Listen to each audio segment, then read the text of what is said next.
Vijayawada university మంచి భవిష్యత్తు కోసం తెలుగు విద్యార్థులు ఇష్టపడే యూనివర్సిటీ. కాల్ 9059052378 9059052379. విశాఖలో ఇంటర్ విద్యార్థి ఆత్మహత్య చేసుకోవటం చాలా బాధాకరమైన ఘటన.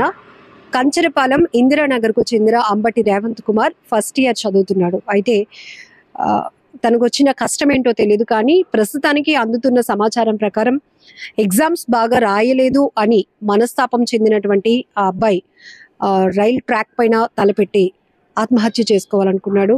చాలా బాధాకరమైన విషయం. ఈ మధ్య కాలంలో ఎక్కువగా ఆత్మహత్యలు చూస్తూ ఉన్నాం. కారణాలు ఒకటి, విద్యని ఒత్తిడిగా భావించడం. రెండు, తల్లిదండ్రులు మందలించారనో లేకపోతే బర్త్డేకి ఈ బైక్ గిఫ్ట్ ఇవ్వలేదనో లేకపోతే వాళ్ళ ఎక్స్పెక్టేషన్స్ ఏమైనా రీచ్ కాలేనప్పుడు ఇలాంటి చిన్న చిన్న కారణాలతో కొంతమంది అయితే ఇష్టమైన కూర వండలేదని తల్లిదండ్రుల పైన లేకపోతే వాళ్ళకి ఇష్టమైనది యాక్సెప్ట్ చేయలేదని తల్లిదండ్రుల పైన కూడా దాడులు చేస్తున్నారు. ఏంటి అసలు ఇలాంటి ఘటనలు వింటుంటేనే చాలా బాధగా అనిపిస్తూ ఉంది.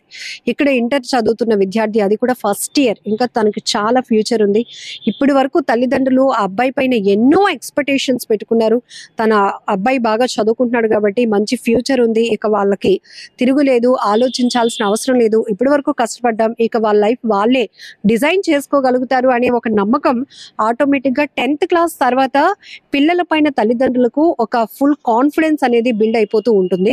ఎందుకంటే అక్కడి నుంచి వాళ్ళు ఏ కోర్స్ చేయాలి లేకపోతే వాళ్ళ ఫ్యూచర్ ఎలా డిజైన్ చేయాలి అనే నాలెడ్జ్ పిల్లల్లో ఉంటుంది. ఇప్పుడు పిల్లలైతే, ఈ జనరేషన్ పిల్లలైతే ఇంకా అడ్వాన్స్గా ఉన్నారు కాబట్టి ప్రతి తల్లిదండ్రులు మ్యాక్సిమం ఇలానే ఆలోచిస్తూ ఉన్నారు. ఇక్కడ ఇంకొక విషయం, గతంలో లాగా పిల్లలు ఉండట్లేదండి. చాలా సెన్సిటివ్ అయిపోతున్నారు, చాలా సున్నితత్వంగా.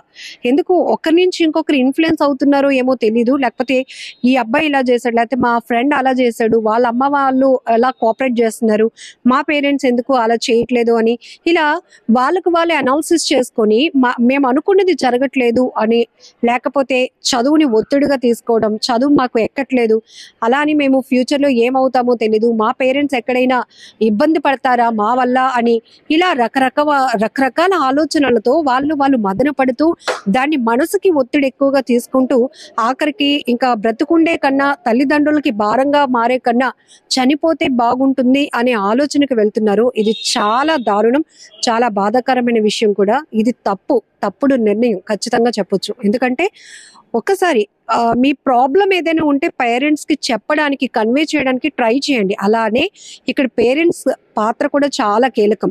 కొంతమంది అంటూ ఉంటారు ఎలా పేరెంటింగ్ ఉండాలో మీరు నేర్పిస్తున్నారా అని, కానీ నేర్పిస్తుంది మీడియా కాదు, సైకాలజిస్టులు, మానసిక నిపుణులు చెప్తున్నారు.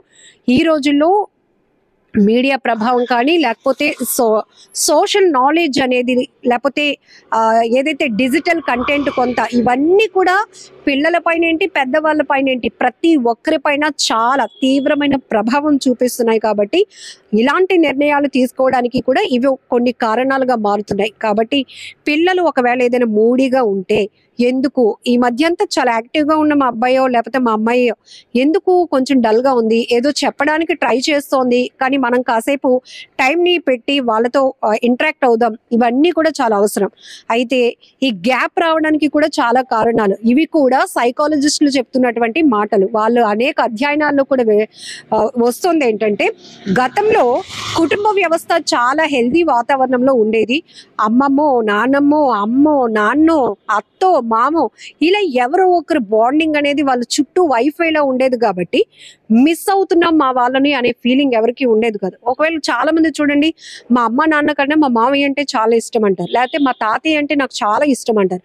ఇలా కొన్ని రిలేషన్స్ కి కొంత ఇంపార్టెన్స్ ఉండేది. అంటే పిల్లలు అక్కడ తల్లిదండ్రుల బాధ్యత కూడా ఏంటంటే, మేము వాళ్ళకి కొంచెం గ్యాప్ మెయింటైన్ చేస్తున్నా, తల్లిదండ్రులుగా మేము అది ఫుల్ఫిల్ చేయలేకపోయినా అమ్మమ్మనో నానమ్మనో వీళ్ళ ప్రేమను వాళ్ళకి దగ్గర చేసే ప్రయత్నాలు చేస్తున్నామని. బట్ ఇప్పుడు ఫ్యామిలీస్ ఎలా ఉన్నాయో మనకి తెలుసు. ఇంకా ఇద్దరు కూడా వద్దు ఒకరే ముద్దు అన్నట్టుగా వెళ్తూ ఉండటం, కనీసం వాళ్ళు ఆడుకోవడానికి ఇంకా పిల్లలు ఎవరైతే అన్న చెల్లు ఇలా కూడా లేక ఒంటరిగా ఉన్న పిల్లలైతే మాత్రం ఇంకా చాలా ఒత్తిడిగా ఉంటున్నారు.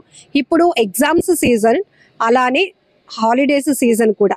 కాబట్టి చాలా జాగ్రత్తగా ఉండాల్సిన అవసరం ఉంది. మీ పిల్లలు ఇప్పుడు ఏం చేస్తున్నారు, వాళ్ళ ఫ్యూచర్ కోసం ఎలాంటి డిజైన్ చేసే ఆలోచనలో ఉన్నారు, లేకపోతే వాళ్ళ గోల్స్ ఇంకేమైనా ఉన్నాయా, వాళ్ళ ఇంట్రెస్ట్లు ఇంకేమైనా ఉన్నాయా, లేకపోతే మనం చెప్పింది పేరెంట్స్ చెప్పింది ఫాలో అవడానికి వాళ్ళు ఎంతవరకు రెడీగా ఉన్నారు, వాళ్ళ మైండ్ ఎంతవరకు ట్యూన్ చేసుకొని ఉంచారు, ఇవన్నీ కూడా అనాలిసిస్ చేయాల్సిన బాధ్యత ఖచ్చితంగా పేరెంట్స్దే. ఈ రోజుల్లో ఇద్దరు వర్కింగ్ చేస్తున్నారు కాబట్టి అంత టైం లేదు. అలాగే మేము కష్టపడుతుంది కూడా పిల్లల కోసమే కదా అంటే, పిల్లలు ఆ స్థాయిలో మనంత మెచ్యూరిటీ ఉండదు కదా పిల్లలు అలా ఆలోచన చేయడానికి. ఇక్కడ ఇదే ప్రాబ్లం పదే పదే మానసిక నిపుణులు చెప్తున్నారు. ఐ డ్రీమ్ ఛానల్లో కూడా చాలా మంది సైకాలజిస్టులతో గుడ్ పేరెంటింగ్ గురించే కాదు, పిల్లలు ఈ మధ్య ఎందుకు అంత తీవ్రమైనటువంటి ఒత్తిడిగా ప్రతి చిన్న విషయాన్ని ఎందుకు అంత స్ట్రెస్ గా తీసుకుంటున్నారు, వాళ్ళకి పేరెంట్స్ కి మధ్య గ్యాప్ ఎందుకు క్రియేట్ అవుతుంది, ఇవన్నీ విషయాలు చాలా కూలంకుషంగా చర్చిస్తా ఉన్నారు. కాబట్టి కొన్ని ఫ్యాక్ట్స్ మనం యాక్సెప్ట్ చేసినప్పుడు మాత్రమే రిజల్ట్ వస్తుంది. 100% ఇక్కడ వైజాగ్ లో ఇంటర్ ఫస్ట్ ఇయర్ విద్యార్థి తను పేరెంట్స్ కి చెప్పొచ్చు, నేను బాగా ప్రిపేర్ అవ్వలేదు, ఫస్ట్ ఇయర్ లో నాకేదో కొంచెం ట్రబుల్ అయ్యేలా ఉంది రిజల్ట్ లో అని ఏదో ఒకటి చెప్పడానికి ట్రై చేయాలి. లేకపోతే నాకు చదువు అంటే ఇంట్రెస్ట్ లేదు, నా మీద ఓవర్ ఎక్స్పెక్టేషన్స్ పెట్టుకోవద్దు, నేను ఈ స్కిల్ వైపు వెళ్ళాలనుకుంటున్నాను, నన్ను అలా ఎంకరేజ్ చేస్తే అక్కడ నేను సూపర్ గా నేను రాణించగలుగుతాను, నేను ఏంటో ప్రూవ్ చేసుకోగలుగుతాను. ఇలా పిల్లలు కూడా మీ ఇంట్రెస్ట్ ని పేరెంట్స్ కి కన్వే చేయడానికి ట్రై చేయండి. అట్ ది సేమ్ పేరెంట్స్ కూడా, తల్లిదండ్రులు కూడా పిల్లల ఆలోచనలను అభిరుచులను కూడా అర్థం చేసుకోవడానికి ట్రై చేయండి. ఇంకొక విషయం ఏంటంటే, చాలా సామెతలు ఉన్నాయి, మనం కూసే గాడిద వచ్చి మేసే గాడిదని చెడగొట్టింది అన్నట్టు. స్నేహాలు చాలా ఇంపార్టెంట్. ఈ మధ్య కాలంలో ప్రతి ఒక్కటి కూడా ఏంటి, ఫ్రెండ్షిప్ లో ఎలాంటి క్వాలిటీస్ మెయింటైన్ చేస్తున్నారు, ఫ్రెండ్షిప్ కి క్వాలిటీ ఉంటుంది ఏంటమ్మా అని అంటే దానికి సమాధానం లేదు. ఈ మధ్య ఒక మైనర్ అమ్మాయి పైన గ్యాంగ్ రేప్ జరిగింది విజయవాడలో, గన్నవరం నియోజకవర్గంలో. అక్కడ కూడా కొంతమంది గాంజా బ్యాచ్లు 10th క్లాస్ అబ్బాయిని చెడగొట్టి ఆ గ్యాంగ్ రేప్ లో ఆ అబ్బాయి కూడా ఉండేలాగా ఉన్నాడు అంటే ఇక్కడ మనం అర్థం చేసుకోవచ్చు వీళ్ళు తిరుగుతున్నటువంటి ఆ ఫ్రెండ్షిప్ కావచ్చు, ఎన్విరాన్మెంట్స్ ఎలా ఉంటున్నాయో కూడా మీరు ప్లాన్ చేసుకోండి. అట్ ది సేమ్ ఎక్కువ టైం మొబైల్ ఎలక్ట్రానిక్ గాడ్జెట్స్ తో ఎక్కువ టైం స్పెండ్ చేసినప్పుడు వాళ్ళు ఎలాంటి కంటెంట్ చూస్తున్నారు, అది వాళ్ళకి ఎంతవరకు ఉపయోగం, అడ్వాన్స్ గా వెళ్తున్నారా, దీనిపైన కూడా మానిటరింగ్ చేయాల్సిన బాధ్యత పెద్దలుగా మనకే ఉంది.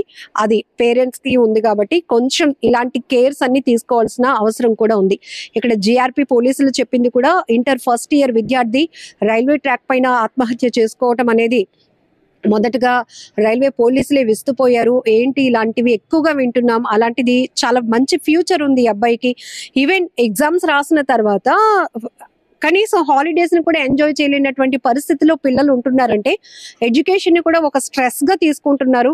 దాని విషయంలో కూడా మీరు చాలా కేర్ గా ఉండాల్సిన బాధ్యత కూడా ఉంది. ఒకవేళ మీకు కూడా చాలా అభిప్రాయాలు ఉంటాయి పేరెంటింగ్ పైన కానీ, పిల్లల మనస్తత్వాల పైన కానీ, ఇప్పుడు ఉన్నటువంటి జనరేషన్ పిల్లల్లో వస్తున్న మార్పులు, వీటిపైన మీకు ఎలాంటి అభిప్రాయం ఉన్నా కామెంట్ బాక్స్ లో మెన్షన్ చేయండి. మేము వాటిపైన మీకున్నటువంటి డౌట్స్ కానీ, మీకున్నటువంటి మీరిచ్చే సజెషన్స్ పై కూడా మేము సీనియర్ సైకాలజిస్టులు, మానసిక నిపుణులతో వాటిపైన వీడియోస్ చేసి ఒక నాలెడ్జ్ అనేది అందరికీ షేర్ చేస్తాం.